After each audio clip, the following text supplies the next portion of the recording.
The alternative has arrived yet again. We are back in full force. We're both here doing it. No solo shows, no tech issues, the way it should be. Episode, I think, 17. We are back on the scene. 17, Colin. What's going on, man? Welcome back. Where can everyone catch you? Your fantastic Orange Cassidy jacket, all that you do. Oh, it's good to be back. I've had a long week at work. I'm excited to be back. Just talking some wrestling with my good buddy. You can find me on Twitter at Uber Thai Guy. You can check me out on TikTok. I'm there. I'm not going to give you my username, but I am there if you find me. I just reached 18,000 followers. Very happy about it. Why? I have no fucking clue. But yeah, check me out there. Also, Travis, I'm 20 years old. It's what people my age fucking do. I don't understand it. I know. Also, if you're looking to spice up your wrestling merch and you just spice up your wardrobe a little bit, head over to getclothesline.co.uk. Buy yourself a shirt. Fantastic quality. Look at that. Since you've been gone your hiatus, you brought your business pants on this episode. Nice. Oh, yeah. I got to promote the people, Speaking of promoting, we'll get to something in a little bit. But before that, follow me on Twitter at the Hibiki TMD. That red button down below. If you're catching us on YouTube, Hibiki TMD. Hit it now. Subscribe for all the goodness, retro gaming, pro wrestling, heavy metal podcast, Terry Bollea press conferences sporadically. Every nerdy funny bone on your body, we will tickle it. And if you're listening to us on ProWrestlingJournal.com, check out all these fantastic writers covering almost every promotion known to man.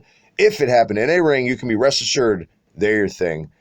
Let's not set anything in stone. But speaking of you and your business pants, pull a little strings. Actually, yesterday I was recording this. As of now, next week, not officially, but I'm going to announce it. Zicky Dice is coming to the alternative, Colin. The new NWA television champion. Oh, man. I'm so excited for that.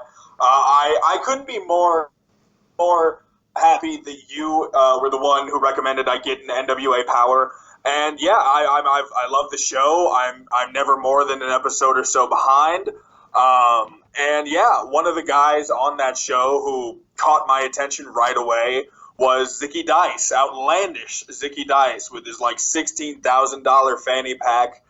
And there's a bunch of people on that show, great characters, and I love to watch. But Zicky Dice was one of the guys who, he caught my attention right away. And it's very easily probably because of the not so normal hair, all the tattoos he has. And then I started following the guy on Twitter, and I started following him more. And he's a really great wrestler. And he's really transformed himself. And you and I both saw, he had posted a throwback photo of what he used to look like. And it's like night and day. You could have shown me that guy and I would have not believed it was the same person.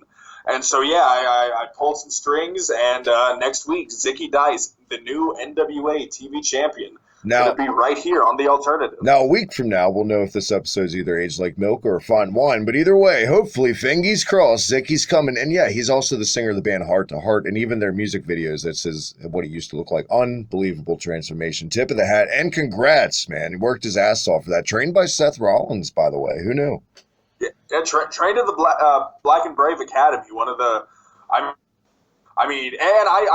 know a few people have come out of there, but I don't know if any of them have, quite done as much as Zicky Dice has. Of course. And once again, something that's already been set in stone and has gone down. Thank you once again to the Impact X Division champion, Ace Austin, for coming on the show this week. Hibiki High Spots. My God, what a chill-ass dude, man. Tip of the hat to Ace. Definitely a guy to have your finger on the pulse on this in this year, because this kid is 23 years old and a prodigy. And man, there's a lot. Obviously, Impact already sees it. Money there with Ace Austin. Let's get down to money, though. Let's get down to this. Colin, we've missed so much together. So fucking much together.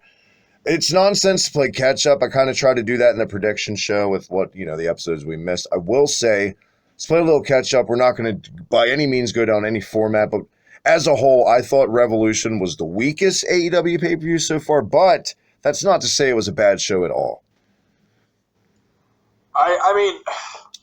I don't know. I feel like I feel like the AEW shows have kind of been like NXT takeovers, where I don't really think there's been a bad one. I think they just kind of, they keep putting on great shows. I thought it was a fantastic show. If the others weren't so solid, I think this one would have, been held to higher regards, in my opinion. But just what it's had to follow wasn't really fair. I mean, then that's going to be a continuous thing, by the way. They're always going to have to keep, their finger on the pulse and shooting from the hip and just not hot shot booking, but, that head turning water cooler talk with their booking. It's not going to get any easier. They keep putting in certain matches on some of these shows. Yeah, but I mean, I think top to bottom from the buy-in to the main event, I think it was a pretty solid show. And we're not ones to lie to the people, Travis. I will say I thought the women's match on the show between Nyla Rose and Chris Statlander wasn't great. I don't think they had really a whole lot of chemistry in the match. And I mean, and you know me, I'm a huge Chris Statlander fan. I like Nyla Rose. But I'm not going to sit here and pretend that was, the best match I've ever seen. I'll go on the record right now and say, as much of a fan as I am of her and not so much of Nyla, I thought K-Stat was way sloppier than Nyla in that match. I didn't really see any holes in Nyla's game at all. It was pretty much, it just looked like nerves with K-Stat, honestly. And this isn't the first time we've seen her with these nerves and these kind of botched spots. I mean, yeah, she's kind of. I feel like her. One of the criticisms that we have given to Britt Baker before was the fact that she was just kind of pushed onto TV all of a sudden. She had never gone through any developmental system type thing. She wasn't really on TV much, and then boom, here she is on national television. I think the same thing applies for Chris Statlander. This is the biggest platform she's had before. So I mean, it could just be nerves. I could just be the lack of chemistry between the two, but. Who knows? Now, the people, especially Bruce Mitchell, coming out and saying this was a 10 out of 10 show. Colin, you're the biggest supporter of the Elite in AEW I possibly know. But I put the tweet out, man. I don't think even my favorite wrestling show of all time is a 10. I don't think there's a such thing as a 10 out of 10 show. Do you think this was a 10 out of 10 perfect show? Obviously not, what we just talked about. But you've seen all these people out there saying this. Is it fair to say from your standpoint now, you see it now, just this blatant bias, these blinders, and it's just like, yes, I see it from like the evil empire aspect with corporate America and the WWE, but is it the hate that real where a lot of these journalists who've been doing this for decades are risking a lot of their credibility for some of these takes? It's done a lot of damage to their credibility, like them or not. Yeah, no, this was not a 10 out of 10 show. I think it was easily, a B plus A minus type show with a couple things not hitting quite as well, but no, I agree. I don't think there's a such thing as a 10 out of 10 wrestling show. I feel like there have been shows that have come pretty damn close, but I don't think there's ever going to be a such thing as a perfect wrestling show. I think that's why I like to grade it like a more of a letters as opposed to a number. You know what I mean? Where it's yes, it could be an A+ show, but here's reasons why it wasn't completely perfect. You know what I mean? I guess. Whereas a 10 out of 10, it's just like, well, that's as much as you can fill in the cup. That's it. I don't know. I don't know. Perception's reality, but let's talk about it, man. I don't know if I was disappointed in MJF versus Cody or the match just didn't stand a fucking chance to begin with after the unbelievable build.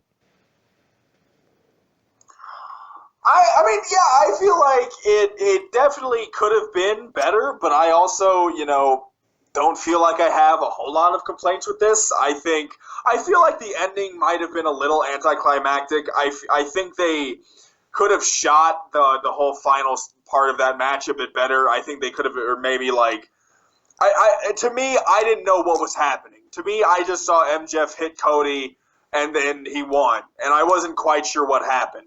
And then it's like, oh, he had the diamond ring. It's like, oh, that makes sense. But they didn't really show that beforehand. I will say, and I'm sure you're just, jumping at the bits to talk about it. Cody Rhodes' neck tattoo is something. And I'll surprise you because I'm not really jumping at the bits. So yes, it's distracting. Yes, it's tough to say because I was joking. I knew you didn't want to talk about it at all. It's as much as I laugh at all my buddies' jokes about it, I've never really gone out of my way to put out a tweet about it because I kind of look, tattoos mean something different to everyone, and I get it. It's not a great look. It's not flattering by any means. I'm not a fan of it, but that's not from my perspective. I saw people like Pillman Jr. coming out and being honest, like, you guys making fun of it don't know the symbolism. I don't really truly know the symbolism. I mean, maybe Cody's come out and said it. I haven't really followed anything he said lately, but I mean, no, I'm not going to sit here and rag on the tattoo. Now, if he had a tattoo of a dick on his neck, and I'm going to rag on it all day, you set yourself up for that. Right. But for a symbolism, whatever. It's AJ Styles has one of the worst tattoos I've ever seen on a dude, and nobody talks about it. He has a girl's tattoo on his ribs, but nobody says shit. Sorry. Well, I mean, it's for all of his daughters and shit. I mean, I'm not going to rag on the man for having like a pretty meaningful tattoo to himself. You couldn't use one forearm or both forearms. You had to put it on your ribs like a lady. I mean, shit, I'll have my ribs tattooed at some point. But Travis, see, you're the illustrated man. It's different. That's not your only fucking tattoo on your ribs. That's fair. I do have a lot of tattoos. Boy, this is going really off the rails already. When he came out, first of all, I think I'm the only one who liked the performance by Downstraight of Cody's theme. I love Cody's theme song. Everyone seems to hate it. I love that song. So I thought that was great. But yeah, Cody came out and he just had this whole fucking thing on his neck. And I'm just sitting here just like, oh my God, Cody, you did not do that. And I love it. Like, I mean, don't get me wrong. Like, I think neck tattoos on people who don't have any other tattoos other than a couple are one of my favorite things ever because it means for a fact they have so much money they never have to worry about this biting them in the ass. And I know for a fact Cody Rhodes will never have to worry about the fact that he has a neck tattoo now. And a lot of people were like, please tell me that's paint. Please tell me that's not real. And then AEW put out the photos of him getting it, and I was just like, oh, fuck yeah, I'm excited. Meanwhile, Travis is just beating his head into a board that I'm like agreeing with this and praising Cody because it's so Colin. We're watching one of the best builds to a match in the last couple of years, and you're focusing on a dude's tattoo on Twitter.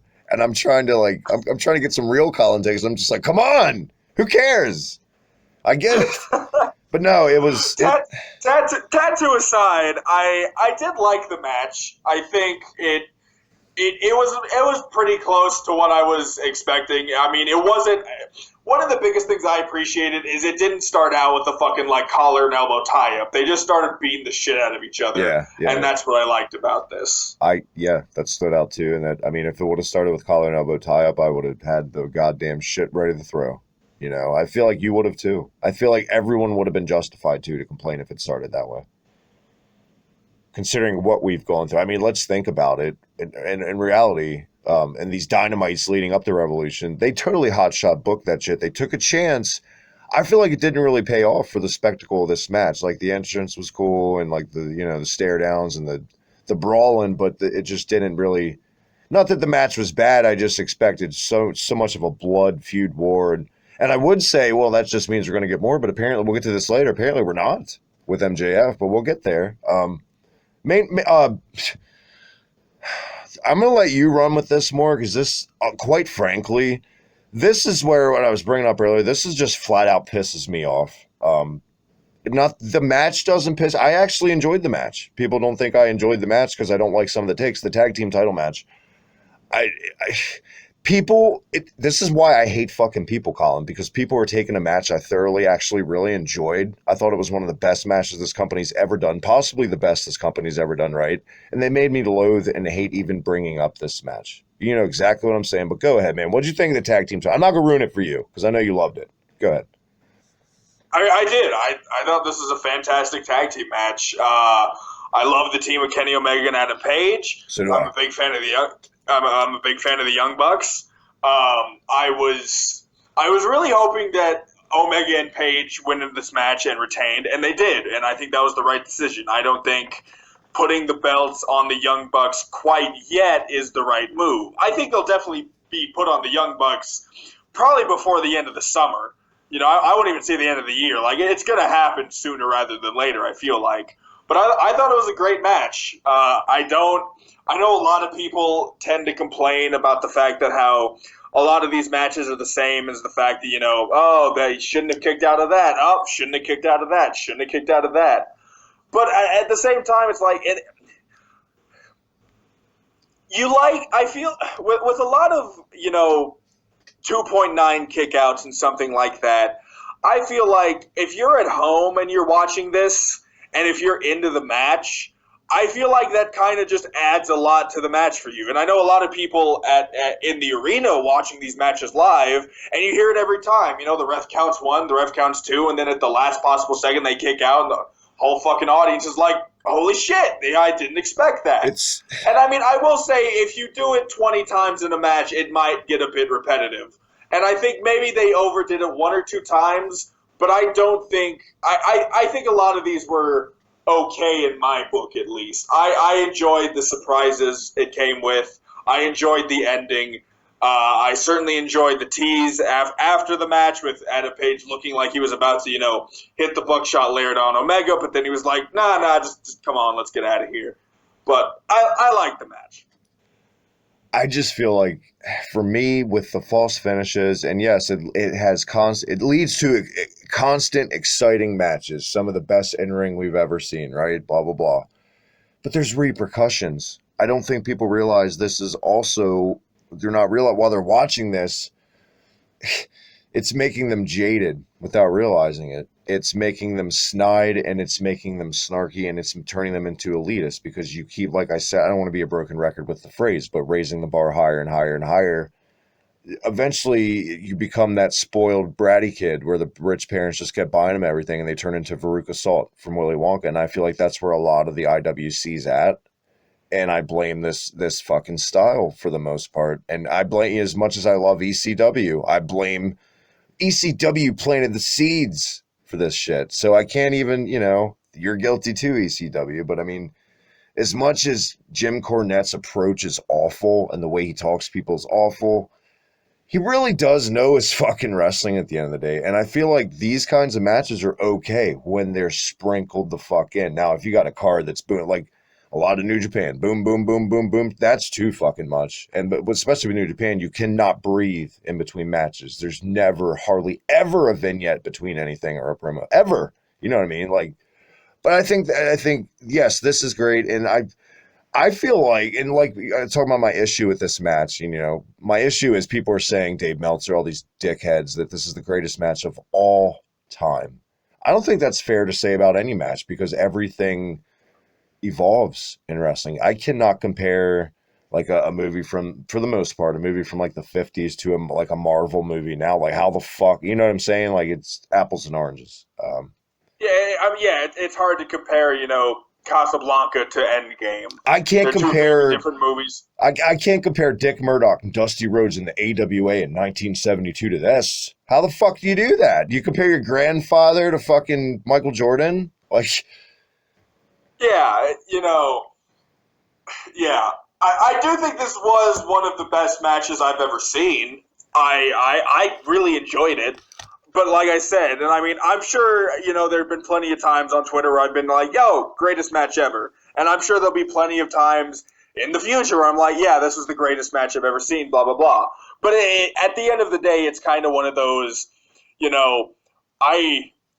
at the time, when Kenny Omega and Kazuchika Okada and New Japan were putting on those, the whole trilogy they did, after each match, I was just like, holy shit, that was the best thing I've ever seen. And now, now in 2020, it's like, I don't remember those matches. I'd have to watch them again to remember anything that happened in those matches other than some dives and shit like that. I'm still confident that they were great matches. Yeah. But, nowadays it's like, it's so easily, it's very easy to see something new and go, yes, that was the greatest thing ever. I don't think it's, honestly, quite frank, my opinion, just my opinion, people come at me all day, I don't think it's fair to start comparing in-ring and pro wrestling to about the Brett and Shawn era in like 92, 93 to now. Fair? Yeah, fair. Because that's really, you never saw that kind of work rate up north. Unless it was like the Hearts in a tag match with the Rockers. But that's it. And Brett and Shawn once again. But I don't think it's really fair to go back before that. You just can't. You just can't. But there's so many wrestling fans who do that all the time. But they're so stuck in the past that they see these kind of matches now and they're like, oh, what happened to wrestling? Everyone else is like, it fucking changes, dog. It's been 30 years. There is also times, though, Colin, when it's damn relevant and it does still hold up. Like, not our style, but the Goldberg and the Fiend match. Like, I tweeted out, imagine Lou Thez coming back in the Attitude Era and defeating Steve Austin. It was about 20, 30 years before that. Lou hung out the tights. About that for Goldberg. Same fucking thing. Lou Thez was way more dominant than Goldberg. You're talking decades with Lou Thez. Same thing. Imagine that. That, I think, now that kind of comparison, it makes sense. Yeah. Anyway, my God, you can tell we're playing catch up. Main event, world title match for Revolution. I mean, it was exactly what I thought. And you know what? I'm glad I was refreshed that this match ended the way it did. It was simple for the most part. It wasn't take the crowd's breath a million times and how many Meltzer drivers can we do on the fucking stage and the steps and the concrete. No, it was boom, one and done. And prove me wrong, man. One of my biggest flaws of my prediction show was I thought Jericho was going to retain. This new champ, crowd ate that shit up as they did this week on Dynamite. What'd you think of this? Don't get me wrong.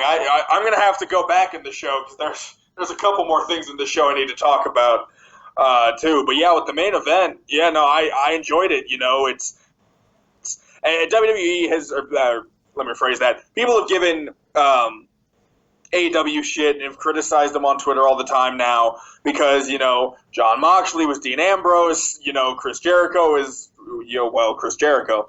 And these are two former WWE guys, and I saw the same fucking tweet by the same 20 people minutes after Moxley won, like, oh, both AEW champions are now former WWE guys. And I'm just like, yeah, it's fucking wrestling. People switch companies. It's not that difficult to grasp.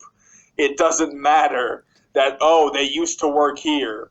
Like, that's not a thing. Imagine someone being life. Like, oh, Shaquille O'Neal, he's really Orlando Magic. He never left.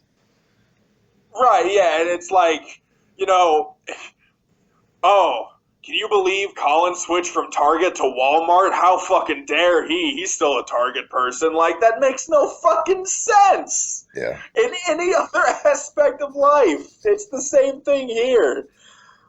Now, I know this didn't happen on the pay-per-view. Something actually, when it happened, I plan on talking to you on a show we messed together. But fuck it, we're doing a stretch tonight. The Vicky Guerrero thing that came out like a week or two ago, where apparently she came out and said WWE's cut ties because she made one appearance on like Dark on commentary or some shit and like a Dynamite or something. And Billy Graham actually, of all people, came out and defended her against WWE.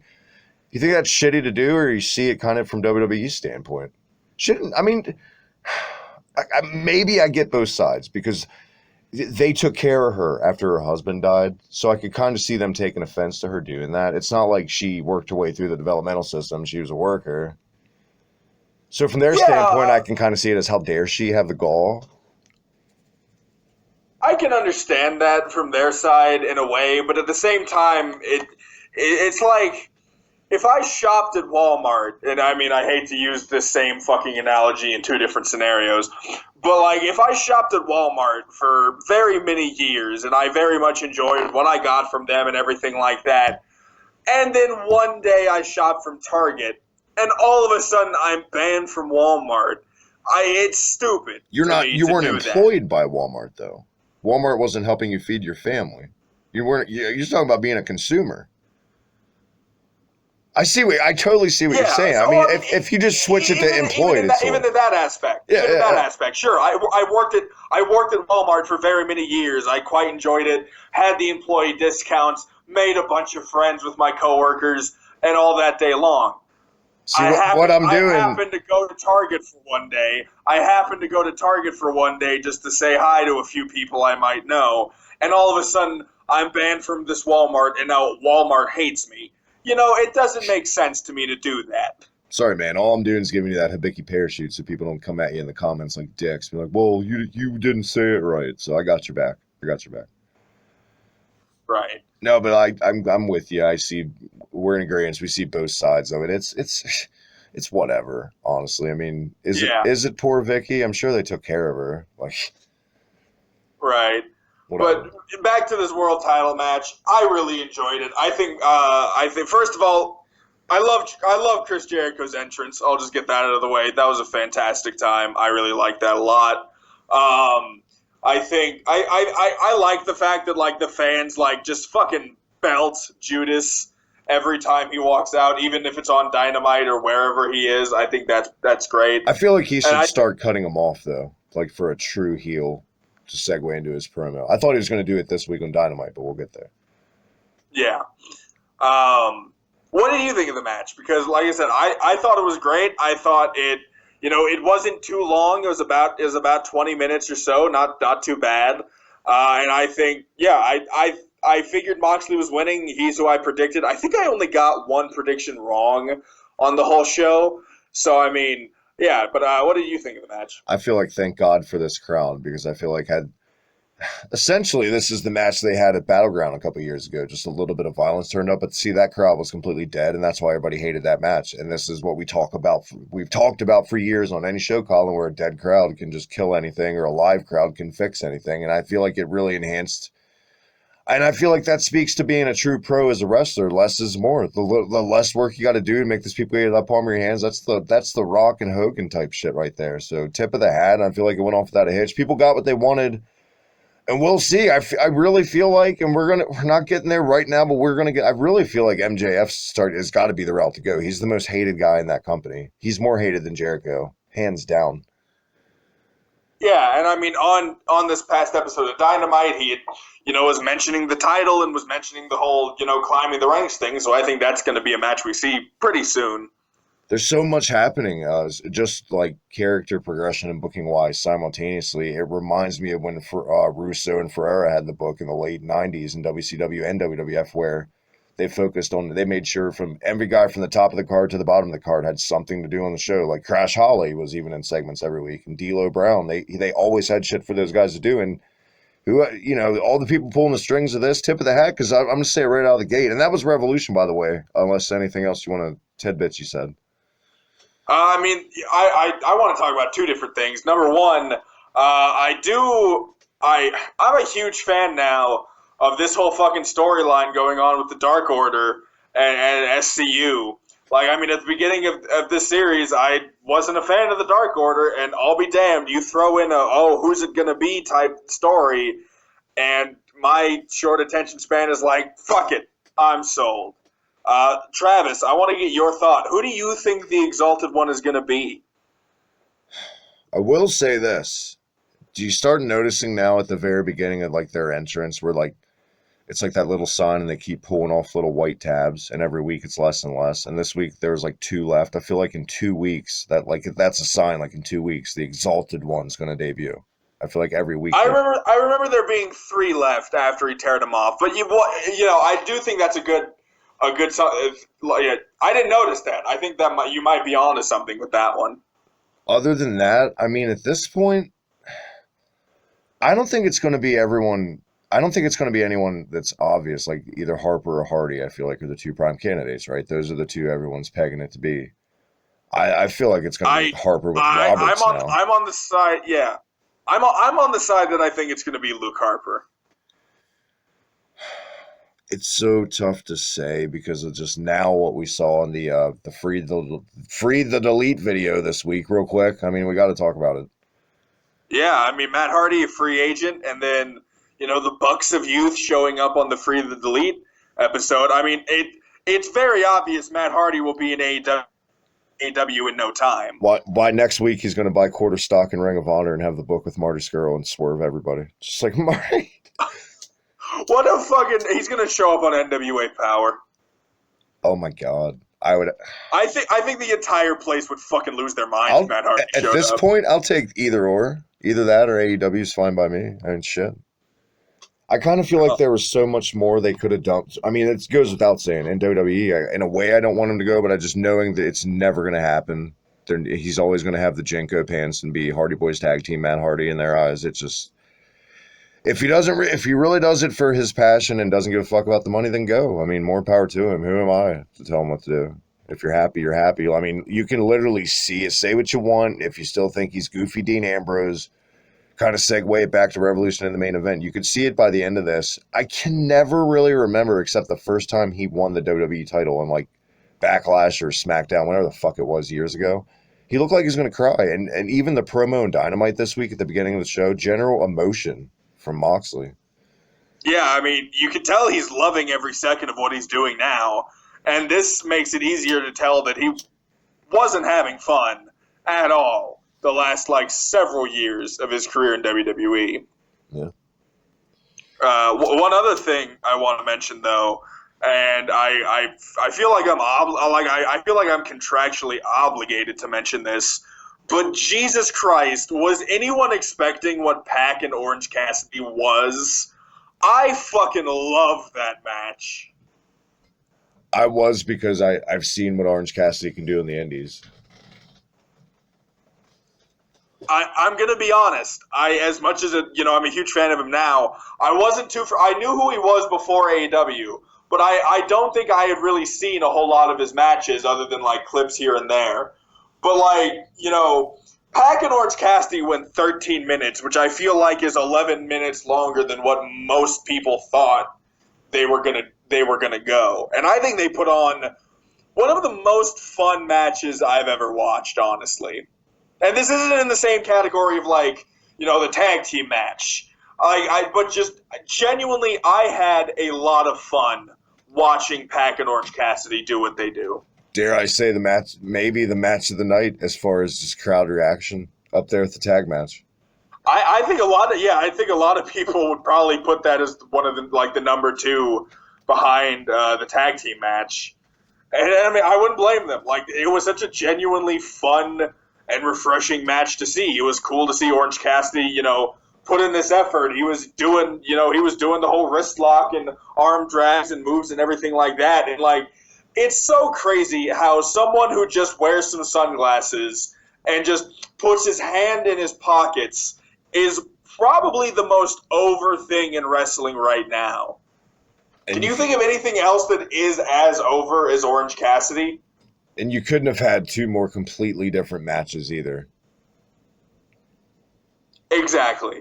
I mean, yeah, and I mean, I'm really looking forward to more of Orange Cassidy wrestling like this. And they teased it a bit on Revolution with Pac and Chuck Taylor's match, and then Orange Cassidy was involved in the end.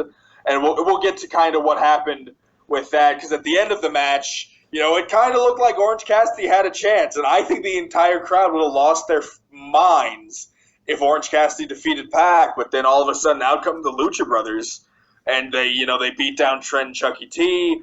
They got to Orange Cassidy, and then Pac won. And I had sent out a tweet, and I had said that the Lucha Brothers are now the biggest heels in AEW, and I don't think I'm still pretty confident in that. I feel like we're going to get that eventually, but I feel like they're letting it simmer, and I feel like when Orange Cassidy finally, I feel like he's going to keep coming up short for a good while. Like they're going to stretch this out as much as possible, as they should, It'll definitely be when Orange Cassidy wins his first singles match, the entire place is going to lose their mind. It reminds me a lot of what happened with do you remember when WCPW was a thing? Oh yeah, and then it became Defiant. Yeah, when they and I mean I can full circle this back into AEW. Just wait for it. But there was this one wrestler named Gabriel Kidd, who is now one of the New Japan Young Lions. He's really making a name for himself. He was one of the most over wrestlers in WCPW. Fans loved him, and he started. He just lost all of his matches, and I was watching a behind the scenes type thing with What Culture and everything after WCPW had gone under and everything like that, and they had said that it kind of happened by accident. They were having him lose, but they weren't doing it on purpose. And then one day somebody noticed, hey, he's lost every single match, and then it became this whole big storyline. And so they had the WCPW Internet title, and Gabriel Kidd was in a match with Joe Hendry. It was a triple threat match. Him, Joe Hendry, and at the time, the current champion, Cody Rhodes. And they put on a great triple threat match, and then Gabriel Kidd hit a small package on Cody Rhodes and got the 3 count and won the belt, and the whole fucking place lost their minds. It was one of the most genuinely, like, kind of like a heartwarming thing to see, because the fans were so behind this wrestler and this character, and then he wins this match that they didn't expect him to win, and everyone is so shocked and in awe. And I think that same kind of thing will happen with Orange Cassidy. Let me speak it in my language now. It reminds me of Monday Night Raw in 1993. They did the same thing with the 1-2-3 Kid and Razor Ramon. The Kid was a jobber on Superstars in Raw for weeks. He always had a different name: Lightning Kid, Cannonball Kid, just the Kid. By the end of it, I mean, I'm sure you've seen the footage, as old as it is, Colin. That fluke win against Razor on Raw with the moonsault. That place lost their shit. And he became a star. Yeah. And then who knew that would be X-Pac, and go on to what he evolved into. There's definitely, especially when he turns that fucking switch in the match, totally reminds me of Bryan Danielson, Daniel Bryan, when he starts working serious. He just got that fire in that little frame. It's going to be a fun thing to see, for sure. And it's, I even tweeted it out, and I've said it on the show numerous fucking times. It's my guilty pleasure. Sometimes it's all right to lighten up. You know what I mean? There's comedy acts in the past and hokey shit that I like. It makes sense. You have to get the gimmick. He's so good he doesn't have to try. It's not that hard to understand, people. That's the gimmick. Underneath all this, he's fucking Daniel Bryan. That's essentially what it is. It's Daniel Bryan who doesn't give a shit. But when he does give a shit, look out. But he's so good he can beat you with his hands in his pocket. Fair to say, that's the gimmick, Colin. What isn't clicking with people? I think that's an awesome kind of gimmick to have.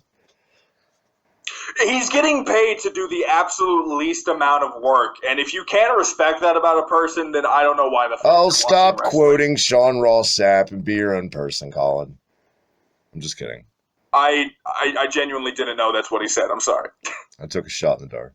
It didn't pay off. But no, this definitely paid off, and I feel like if I was making like a best of Blu-ray of AEW right now, this definitely be a match to be on there. And this stole the show. This match stole the show. And I'm glad Pac they're finally starting to do something with Pac instead of just stagnance. Ever since the Iron Man match, I feel like his stock's risen a little bit. So that's good to see. Can we finally get into Dynamite now, Kyle? Jesus Christ, what a whopper and banger of an ep so far. I mean, shit, we skipped like 4 of the matches on the show, so I mean, we might as well get to Dynamite. Well, we're going to talk about all those guys in a little bit. It's all right. That's fair. Fair. It works out. AEW Dynamite this week, Colin, kicked off from... I don't know, somewhere in Colorado. Yeah, fair. That's fair. Somewhere in Colorado. Another red hot crowd this week. What did you think of the way this week's episode kicked off?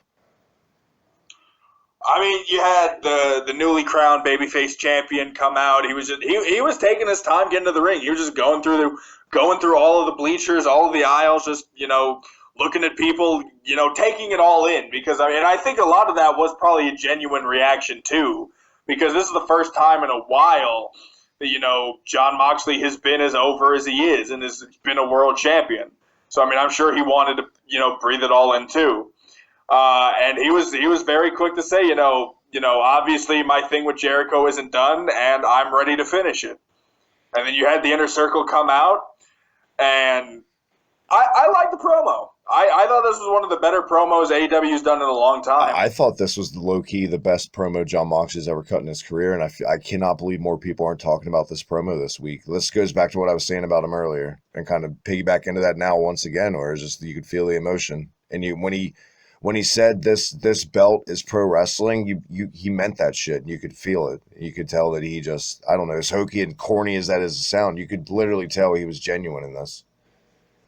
Well, I mean, it's because we're all fucking so sick and tired of this, quote, sports entertainment bullshit that, I like to be sports entertained. How dare you?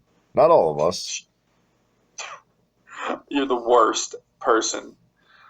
If it's good, I like to be sports entertained. As do you. I mean, yeah, sure, but at the end of the day, it's still nice when it's actually called what it is. World Wrestling Entertainment? Oh, fuck off. Don't work me, Travis. I'm not. I'm literally saying the company's name. You're twisting my nipples about it. You know what you're doing. No, like I said, this is a great promo. Calling out speaking of great promos, my God, Jericho once again having people eat out of the palm of his hands. Hate or like the man, he knows what he's doing. He knows how to hit that red button on people and just piss them off. Like you said, the crowd singing along once again. Like I said earlier too, again, I wish he would have cut him off. I feel like we're going to get that eventually. He's going to start cutting them off to, be a bigger heel. I feel like the Inner Circle has come together quite nicely as a group. But at first, I didn't like how the pair of pants fit, but I feel like I've grown into him, and I absolutely dig the Guns N' Roses knockoff parody shirt of the group. It's a really cool design. They clearly did that for people your age, Travis, because I've never fucking noticed that. The Appetite for Destruction album cover or whatever. No, I'm sure they did it because Jericho's a metal guy. You got to get his reference in. No, I mean, I'm sure you dug this promo, the Inner Circle, the back and forth. Oh yeah, no, it was great. I was a huge fan of it, and I'm excited to see where it goes. I did like the fact that Jericho. It's not it's public knowledge that Jericho's going to be on tour pretty soon. I think next month is when he starts, and so I think it's going to be. I liked Chris Jericho's. If you're not, on a stretcher leaving, I'll leave for 30 days. As a matter of fact, I'll leave for 60 days. And one of the favorite things, and I mean, not to skip ahead a little bit, even though we do it all the fucking time, is the fact that, in the main event at the end when Jericho, I was, listening to this promo thinking, okay, well, Moxley's going to win, blah, blah, blah. They swerved everybody. And Jericho's going to fuck off. And they swerved us, Moxley was laid out at the end of the match, and in the meantime, I don't think Jericho's going anywhere anytime soon. So, and I liked it when they do that. I like when they don't telegraph all their moves. Now, you and I didn't watch this live. We watched this today, the day after, but I saw it on Twitter, and everyone watching it live, as soon as the words came out of his mouth in this promo, everyone immediately went, Fozzy Tour. Everyone thought they knew, sure as shit, as we're guilty. I mean, how could you not think that? I mean, they've already announced the Fozzy Tour, so it's not, it's a public knowledge thing. Their first date's April 16th, I believe. So, but yeah, a lot of people, he said, oh, I'm going to be gone. And yeah, a lot of people are just like, yep, that's where he's going. But don't think you know what Jericho's going to do, because you fucking don't. I'm glad that Jericho can show up even though his band's doing like double duty on tour, but Nick Jackson can't be bothered fuck all to show up. I mean, to be fair, none of the dates during Fozzy's tour are on Wednesdays, so he still could show up during the tour. Why wasn't Nick Jackson here this week? I have no idea. I saw an article explaining why, but I didn't bother to read it because I think I was at work. Must have had a Corona beer. I mean, Kenny Omega wasn't there also, but I think Kenny Omega is slightly injured. Actually, I think he did injure. I think his hand during the match on at Revolution. Yeah. Oh, I know why Jackson's not there. His wife is pregnant, and I'm pretty sure she's expecting the baby now, like today, like very soon. So I'm pretty sure that's why he wasn't there. Bush League. Professional wrestler. I'm just kidding. Congratulations to them, I guess. Yeah. I mean, I just assume Omega wrestled on Dark, but I didn't know he hurt his hand. So I think it was his hand. I think I remember seeing something about the fact that he had injured himself during the match. Yeah. In-ring action finally kicking off this week's show, Colin. Yeah, I believe first match was SCU and Colt Cabana versus the Dark Order. I'm really glad Colt Cabana signed. I'm excited to see what was happening. I'm a bit disappointed he wasn't the Exalted One. I really wanted that to be the swerve, just to ruin everything for the storyline. Colt Cabana comes out, he's all hopping and jumping, then he just super kicks Christopher Daniels. He's the Exalted One. It would have just been fucking backwards. Colt But yeah, Cabana is low-key just like Keith Lee, where he does things where looking at him, he should not be able to do physically, but he does. he's a pretty agile man. Yeah, SCU Colt Cabana getting the win over the Dark Order. Evil Uno was not too pleased about that. He Solid match, was, by the way. I really enjoyed this oh match. yeah, no, it was a great match. Pretty solid. I mean, this whole episode of Dynamite honestly was a pretty solid episode. By the altogether. way, was it just what the fuck was Colt Cabana doing during the picture-in-picture before the match, like right after their entrance, waiting on the Dark Order? What the fuck was he doing? He was like he went out to some woman and was taking selfies and like rubbing his chest. What the fuck was going? And by the end of it, he had like this huge hickey on his left titty. Did you notice that's what happened? No, but I'm gonna have to go back and watch that because I mean, on the site that I watched the show on, they show what's happening during the commercial breaks, and I saw a lot of that going on. But I didn't see someone giving Colt Cabana a titty hickey. Either way, I think it's the right call. Looking at it now, hindsight, I think Daniel's SCU is just better suited to be this three, kind of like the AEW's New Day. Fair. I could get behind that, probably, yeah. I mean, it'd be such a shame to waste that sweet Beatles jacket, that Sergeant Pepper's shit he wears, you know? Right. No, solid match, and I'm with you. For the first time in like the past month and a half, they got me. I'm finally intrigued. And I'm gonna say it right now, you soundbite it. The Dark Order is one of the right now until we find out who the Exalted One is. But it's one of the most simple things in wrestling. But I mean, I think it's because it could go either way for me. I think because the addition to the Exalted One can make the group really badass and serious or ruin the whole thing. And I think it's just the concept of the car crash. You can't look away is why I'm invested now in just the reveal at this point. Exactly. I'm betting it's Luke Harper. I feel like Matt Hardy's a little too obvious, but another part of me thinks they're just gonna swerve us.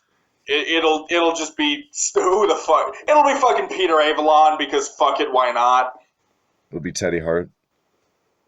Not likely. That would I mean, thinking about it though, it makes total sense for him to lead this dark evil group. I mean, who am I? Yeah. What better guy right now? Right. Jesus Christ. I don't have a format written for me, A, because it's literally 3 a.m., and B, part of me wants to say it was Big Swole and Leva Bates next, but I know something happened in between.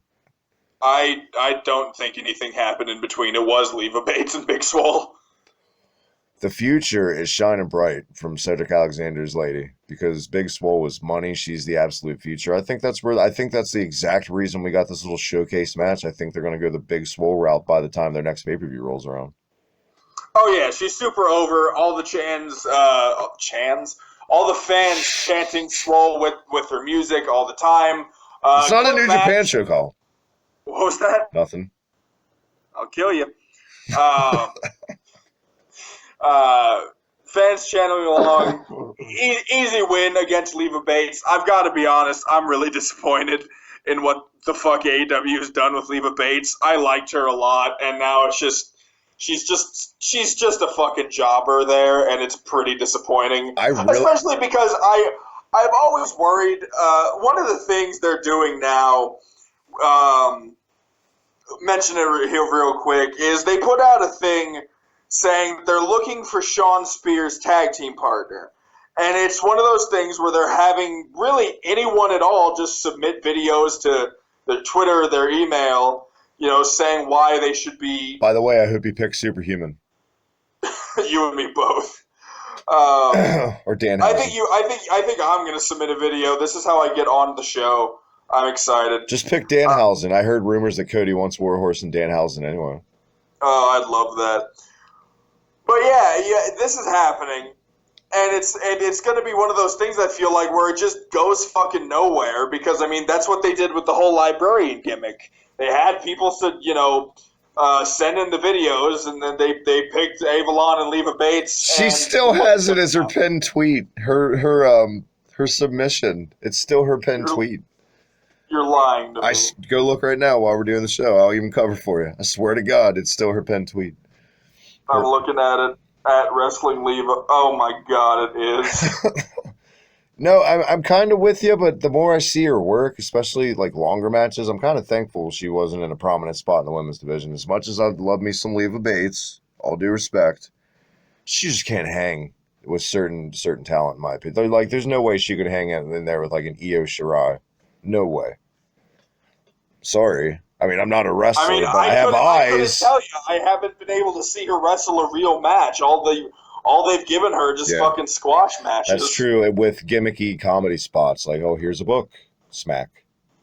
She's not even Right. really allowed to work how she knows how to work.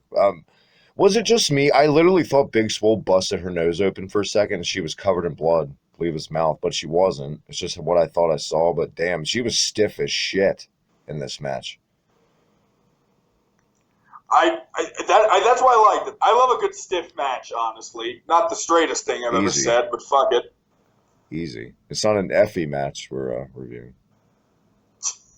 Um, Yeah, I mean, it is what it is. Big Swole with the easy wins over like Clover, man. I think her theme music's going to catch on more. It reminds me of what they used to do with Moose in like Ring of Honor and TNA at first. Yeah. Yeah, exactly. That's pretty much what it is. I'd love to see Moose in fucking AEW. I think Moose would get over. See, I'd want to see him, but do an old Moose. I'm not a fan of like this new Arabian Nights gimmick he's doing or whatever the fuck it is. Oh no, the current one sucks. I just want the one where he comes out and he's just like Moose. And you bring back fucking Veda Moose. Scott as his manager and Stokely Hathaway, even though he's Malcolm Evans. No. Yeah, man. Where that was this shit. This was Cody time, wasn't it? Yeah, and I mean, yeah, Cody comes My out. God. Still supporting that fucking neck tattoo. I still can't believe that thing's real. And Cody was just basically saying like Cody. It appeared that Cody was just basically continuing this story with MJF. And part of me was like, oh fuck, I don't want that. I'm happy it's over. Like, and I love the whole feud. I just didn't want it to overstay its welcome. And so he basically he called out MJF to come say like he pinned me fair and square. Then this music hits, and no one could really tell what it was, and then all of a sudden, Jake the fucking Snake Roberts shows up. It was actually it was like a metal, like Kenny Omega. It was theme. a remix. It was a remix. I feel like it was a remix of his actual like old WWE thing. That's what it was. It was like a Kenny Omega theme version of it with like synth and guitar. And it was weird to see like this. By the way, is Jake Roberts trying to be Skrillex? His hair threw me the fuck off, I ain't gonna lie. It's like you in like 40 years if you never cut your hair. I thought the same fucking thing. Like, with that and my shitty mustache, I was just like, Christ, is this what I'm gonna look like in the future? I need to work out. Maybe you made the right call after all. All due respect to Apparently. Jake. I put the tweet out. It is what it is, man. Right here, Jake did in 5 minutes what Bailey hasn't done in 5 years. This is promo class 101. As grizzly and as gravelly and as hard as he was to understand at certain points, he still pulled it off. What I worry about is more Jake Roberts on my TV. Because he's not always going to bat 1,000 like this. Like we've seen time and time again, especially in AEW with a lot of these legends. I mean, Jesus Christ. I mean, look at Jerry Lawler on commentary right now. That's it. And you can't tell me you can't see Jake possibly fucking blundering up some lines. I mean, kind of like Mick Foley, prime example, when he was GM on Raw. Sorry to cut you off, but it just popped in my head. He was one of the best, maybe my favorite promo of all time is Mick Foley, but he was GM a couple years ago. Terrible. It wasn't great, but I mean, it could. I'm excited to see where this goes. I think what happened was. Now, one of the things I'm excited to talk about here, it's no secret I'm a huge fan of Lance Archer. And it was revealed not too long ago, Lance Archer is now signed to All Elite Wrestling. He's now left New Japan, which I think that's a big hit for New Japan, honestly. I think he was a great U.S. champion. Well, he's one of those guys where he was given an opportunity and he fucking rolled with it. When Moxley had to drop the belt, due to the travel issues, they put that belt on Archer, and he fucking ran with that belt, and he did a great job with it, in my opinion, at least. I thought and about now Archer. He's in AEW, and he had said that he was supposed to be here on this episode. I think Jake Roberts might have been a last-minute signing a last-minute thing that they had figured out. And I think they wanted him in this spot to be Lance Archer's, hype man. And I think that's what's going to happen. I think Jake Roberts is going to reveal that the dark side that's, about to encompass AEW is going to be Lance Archer. And I'm excited for it very much. You throw this little fantasy book into you, Colin. What if it's Hangman Page? I said Hangman, by the way. That would be an interesting twist. I think that would I'd get behind that. It would be ironic considering the drinking gimmick. It probably wouldn't be. Now that I think about it. It'd be a bit awkward for sure. I will say one of my favorite things that I absolutely fucking loved about this promo was the ending, where Jake Roberts says, yeah. Oh. Sorry. Sorry, I was too busy coming over what he said. No, go ahead. He said the words of a wise man saying, "Never turn your back on a man you fear respect." Turns around, chucks the mic up, Cody catches it, dips out the ring, and walks away. I have never seen a man with a bigger metaphorical dick than Jake Roberts in that moment. I also love when he kept calling him Caesar, Mighty Caesar. That was tremendous. This really was promo class 101. I think it'll either be Archer or Brody Lee. I mean, why would it be? It's got to be one of those two, yeah. Fair to say. I mean, why does it always go? See, that's what I'm saying. They've got me hooked now. What if it is Matt Hardy in the Dark Order, though? Because I've seen rumors where the Elite's recruiting Matt Hardy to help take out the Dark. And at this point, I'm just like, do they even know what the fuck they're going to do? Or are they just... Is there really a plan for the Exalted One now? Or is it... I think it would be brilliant. Kind of not like an Emelina thing where there's got to be a payoff, eventually, but string that shit along because it's working. They've got people interested. I mean, they've got you and me interested who, 2-3 months ago, we were just like, yeah, we hate the Dark Order. Go away. And, I mean, but the thing, and I think one of the things that have made me come around on the Dark Order is the fact that now that you've gotten rid of the Nightmare Collective, and now that the Butcher and the Blade kind of feel more of just like a regular tag team and not some, like, dark gimmick, the Dark Order is kind of like the only, cultish faction they have now. And so now it's not overkill. Are you sad that your sweet little boys, Long John Silver and Alexander Reynolds, have to wear masks? I mean, none of them are necessarily that attractive. I don't really care. I'll tell you what, those two actually, this is the best I've ever seen them look in a match. They got a lot of shine. Oh yeah, no, I thought it was a great match altogether. Keep going back to that fucking Dark Order match. Damn it, they're fucking poisoning us with their brainwash. This is really just the Dark Order Stan episode. Pretend you didn't say that. Yeah, it was Jake Roberts just cutting Cody down to size with his words. Nobody saw this coming. I mean, nobody really knew at first, like you said, and as soon as his name came off on the Titantron, you could literally hear that arena go, what? Right. Yeah. Good stuff. Good stuff. Jake Hager, Cutie Marshall? Huh? Chuck Taylor Pack. Yeah. You were close. You know what I noticed in this Chuck Taylor Pack match? They really got a hard on for Chuck Taylor. Like, they just kept driving home on commentary that he should really focus on being a single star. There's more money than that in this tag stuff. Like, this kid's got a good frame. Which is crazy because Trent is easily the better singles wrestler out of the both of them. And has the way better body. And I love how they kept talking like Trent Beretta and Chuck Taylor are these young kids when, realistically, how long they've been doing right. This young guy, this young kid, Christopher Daniels, he's got a lot of upside to him, Colin. Yeah. Oh man, this is pretty decent little match. Though. Who can forget the up and comer Goldberg winning his second Universal title? Well deserved. Who did he beat for that? Anal Garza. Something like that. This wasn't an amazing match, but it was a fine little match to throw in. I thought I didn't find myself looking at my phone. I was kind of glued to the match just to see what they're going to do with the Death Triangle next, because you knew it was coming. You fucking knew it was coming.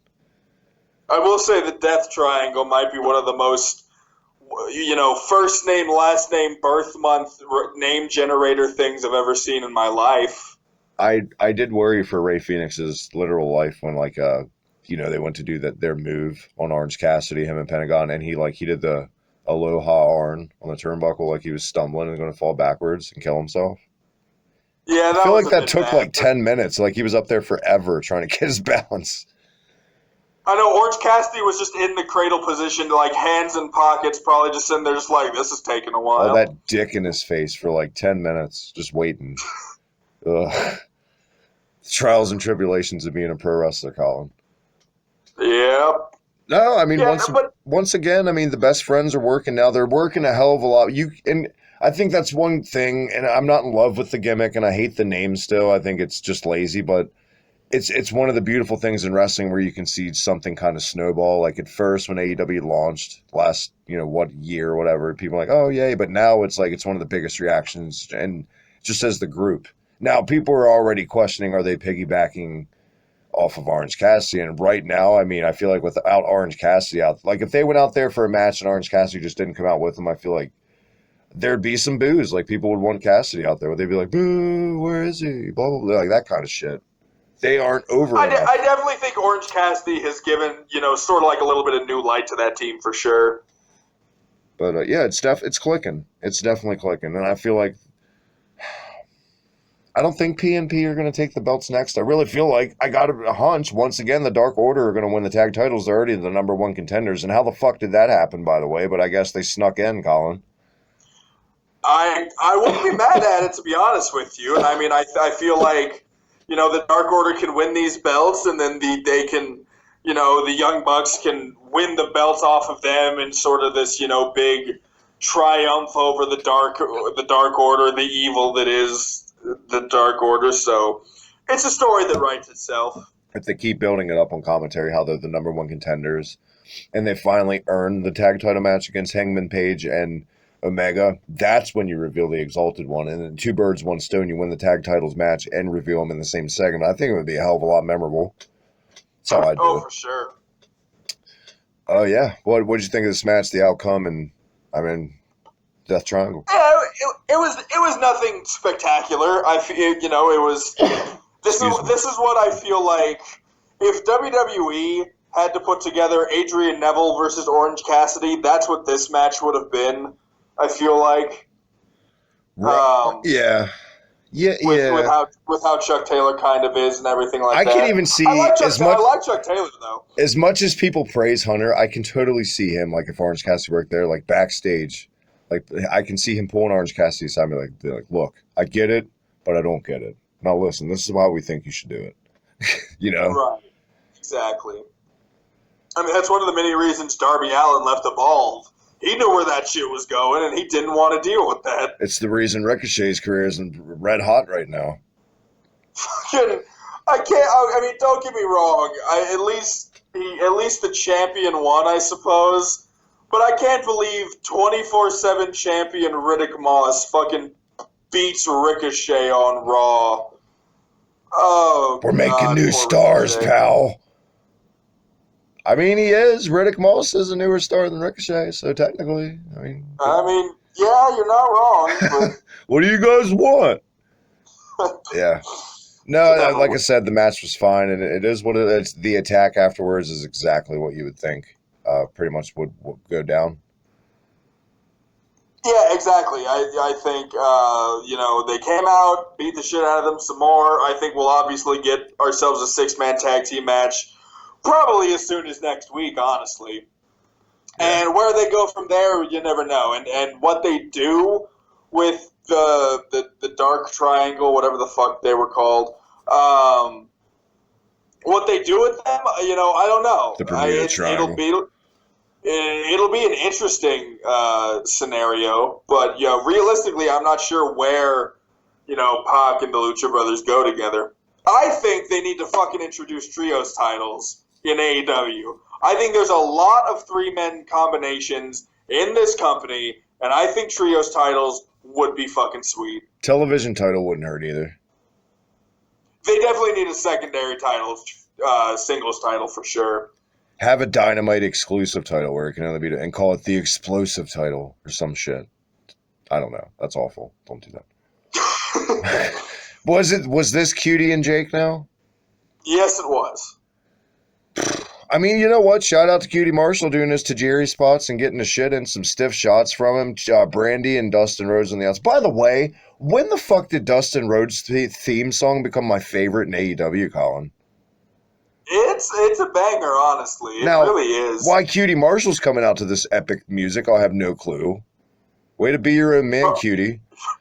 Probably because Cutie Marshall doesn't have his own theme. He does. Goldust is there. He does. I've seen him tag with Peter Avalon, and he has his own Titantron and everything with little apples and shit. I just love how Cutie Marshall is kind of like the adopted little brother into the Nightmare family.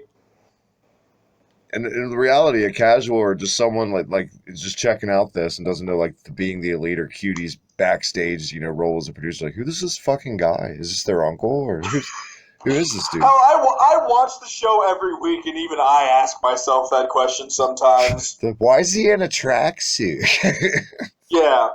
I will say, though, Jake Hager defeating Dustin Rhodes at Revolution with the arm triangle, doing the same thing here, making pretty quick work. I mean, he definitely, Cutie Marshall got his shit in, but at the end of the match, he still falls to the standing arm triangle. Jake Hager, now 2-0 in AEW. He technically has a better record in AEW than he does in Bellator now. Jake Hager in his women's bicycle pants. I hate his fucking ring attire. Oh my god! When he came out of Revolution, I thought it was going to be the singlet, and then it was that, and I'm just like, oh, that looks terrible. I just figured he'd be like AEW's Brock and wear his MMA shit, but no, he's out there in a boys' youth sized fucking way too small. He's wearing some boy shorts. Showing off all his little jacks and his spiders. Right. That's something we didn't bring up either. What did you think of the addition of his wife and people? I knew as soon as I saw the spot that the snowflakes would be out. And it's a classic wrestling spot too. I've seen, especially with Sherry Martel comes to mind, where Dustin kissed Hager's wife. How many times have we seen that in wrestling? I love that spot. I saw, his wife was there. I thought that was very cool. And then you have Goldust go out there. He plants one on her, and if you look close enough, their lips are touching, but they're kind of squished together. Like it wasn't even a real kiss. It was solely done just so he can rub all the makeup on her face. That was what was done, and so yeah, I love this spot. I thought it was great. My favorite part was the fact that after the match, you could see her contouring her makeup on so it covers up all the face paint. Calm down, people. He's not grabbing her by the pussy. For fuck's sake. He tucked his lips. But is that how you take a kissing spot instead of tucking the head? You just tuck the lips. Tuck the lips, Rock. It's sad that we'd rather talk about Jake Hager's wife than Cutie Marshall. Like we're finding any reason to not talk about Cutie Marshall. This match. There's nothing that tremendous about Cutie Marshall. I mean, to be perfectly, he's lost, I think, every single match he's been in. He's their cutie pie, and he's not cutting it. I'm really tired. I'm sorry. I really feel like the story of this was post-match. The match was really, you already knew, but the post-match, just the run-ins, and Jesus Christ, fucking everything. The kitchen sink they threw in this little segment. It was fine. I liked it. And I know we said it, his wife had a baby. It's weird seeing one Young Buck. I mean, could we maybe just get anybody else and maybe not the Young Bucks then? Because it just didn't feel right. It definitely was a bit weird just seeing Matt Jackson just standing there alone. It's like, that's weird. And then Hangman Page coming out and making the save, but still having that kind of animosity. This was one of my favorite things the company's ever done. It was comedy mixed with badassness and just action all mixed in one. It was hilarious how he just came out like that to save the day, but not really. And the way that it was that slow burn with the crowd until he hit the buckshot lariat. I loved that completely. This may have been my favorite thing on this entire episode besides Jake Roberts was this Hangman Page business right here, Colin. And sitting the beer on the post and it was still there. My God. I mean, Hangman Page is easily one of, much like Orange Cassidy, I can't tell you who I think is more over. I genuinely don't know between Hangman Page and Orange Cassidy. You can hate this company or you can love this company, or you can be in between like me and just like good wrestling. There's no denying that this brilliance they've done, just taking a guy who was bland as shit and people were kind of behind to now maybe one of the most overacts in the company. Tip of the hat. Damn. Good job. Sure. Why? And this is sorely lacking in modern wrestling across the boards in almost every promotion. People that know how to do this the right way. And that's why I love MLW so much, because they know how to do that. Just like certain things in AEW. But yeah, I know you loved it. The crowd loved it. Cowboy shit. Hangman out there kicking ass and saving the day. But the best part was right after it, he flicked off Matt Jackson right in the face and took like 8 beers literally from fans just backstage with him. That was it. Hangman Page, I want him to just hop into the barricade and literally stop and chug every beer he can on his way to the back. Like, I want him to enter the match sober and leave the match absolutely shit-faced. Or he enters the match absolutely shit-faced, and by the end of it, he's like this amazing Bret Hart technician, and he works himself sober, and he wins. Oh, that'd be great. What a story you could tell with that. The successful drunk. Steve Austin did it for like 10 years, so... I mean, I'm down to make Hangman Page the next Steve Austin. Was it main event time? It was main event time. Jon Moxley and Darby Allin versus Chris Jericho and Sammy Guevara, and it was a handicap match basically. I mean, Jericho and the Inner Circle making pretty quick work of Jon Moxley. Moxley came out. You just had these 3 thugs in like bandanas and snaps. I thought it was fucking La Parka at first. Like, that's a shoot, too, because I just watched MLW right before this tonight to cram for recording, and it was La Parka in the main event, and the way the hood was up at the mask, I was like, what? But, yeah, it wasn't. Could you fucking imagine La Parka joins the Inner Circle? What if La Parka is the exalted one? I'll shit myself laughing, I swear. What if Warhorse is the exalted one? Oh man, we just need an episode of fantasy booking the most ludicrous exalted ones. I still want Mordecai. Either way, I liked how they did this. They totally designed this, and it worked. To even though he got his ass beat for the most part, it got sympathy for Allen, and it was pretty much to spotlight him. Moxley don't need it, and there's they know there's something there, obviously, with Darby Allin. Yeah, they know the Darby thing's working, and they just need to build and build and build on that, because he's eventually going to win that world title within a year. I'm calling that shit right now. Oh, yeah, no, Darby Allin's a fantastic wrestler, and if you don't believe it after this match, I don't know what to tell you. I mean, he fought Chris Jericho and Sammy Guevara 2-on-1, and he put up a hell of a fight. I'm going to make a bold prediction. Like, this time in November this year, it'll be like him and MJF for the title. MJF as the defending champ. I can see it going that way. This time next year, that title's going to be youth. And everyone's going to be eating their words about the ex-WWE is the champ. They're just building to youth. They're getting credibility and a lineage to the belt first. Oh, you know when Darby Allin wins the belt, it's going to be like, well, Darby Allin wasn't involved, so it's kind of like he's a former. I'm just fucking waiting for it. You know, Darby Allin was involved, and they have a working relationship with WWE. So technically, Darby Allin's WWE guy. Yeah, exactly. Ugh. And I think that would be a great thing, though, because I mean, you have the beginning stages of the belt. You know, you have an established wrestler like Jericho in it. You have Jon Moxley, who's one of the most over, current wrestlers there is, and then you transition it, kind of into, Darby Allin and MJF, 2 people who are in their 20s who have a long and bright future in this business. I know it's not the best comparison, but there was a time when it was the best promotion in the world that wasn't Ring of Honor. TNA did that originally too. They made Jeff Jarrett like their first champ and all these X guys, and then they evolved into like the Samoa Joes and the Styles. Like they did it. Their mistake was waiting way longer, whereas AEW is going to do it way faster, and I feel like that's the right call, because you cannot keep riding off the past, as we've seen with the tremendously positive reaction to Super Showdown, Colin. Exactly. But yeah, I mean, by the end of it, as we all thought, we were swerved, and Jericho and the Inner Circle took out Moxley on a stretcher, doing the Shield powerbomb off the stage through table, and instead of the fist, did the fingers. What did you think of this, the outcome, and as a whole, this week's edition of Dynamite, Colin? I'm going to be honest with you. I feel a little bit stupid. I didn't catch that. I saw the powerbomb spot. I saw, the flipping the thing off. It never once clicked for me that was a whole nod at the Shield. I feel like such a bad wrestling fan. Do you feel like doing the whole show over and just pretending like you knew? Because I'm so disappointed. How could you not know that?